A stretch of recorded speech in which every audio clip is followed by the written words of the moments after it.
Assalamualaikum guys. Okey, ini cara macam mana kita nak jadi penyimpan bijak dengan menggunakan teknologi AI di iFix. So, first step, kita klik link ni and then di sini kita set up username. Okey, yang bahagian atas ni kita masukkan username kita and kita kena masukkan lebih daripada 8 huruf and then password, huruf besar, huruf kecil dan juga number. Tak perlu masukkan simbol dan mesti melebihi 8 angka. Dan di sini kita punya invitation code, kita biarkan sebab kita klik tadi melalui link and then kita klik right and then kita klik register.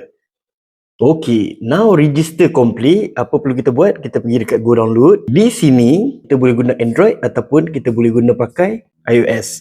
So macam phone ni pakai Android, so kita klik Android and then kita download. Okay, now kita dah download dan kita pergi dekat open.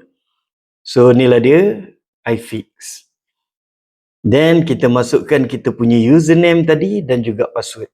Okay, now kita dah masukkan username dan juga password dan kita klik login. Okay, inilah dia kita punya account dalam iFix ni. Kita ada asset. Di sini kita boleh simpan segala jenis coin yang ada dalam ni lah, Bitcoin, Ethereum, BNB, TRX dan sebagainya. Dan dalam ni juga ada chat yang mana dekat sini kita boleh chat, kita boleh buat video call dan sebagainya. Dan di sini juga ada AI.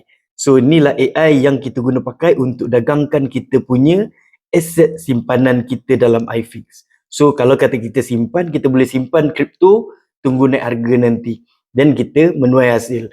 Atau sementara harga masih lagi rendah, kita boleh run dulu AI yang mana hasil hari-hari kita boleh dapat.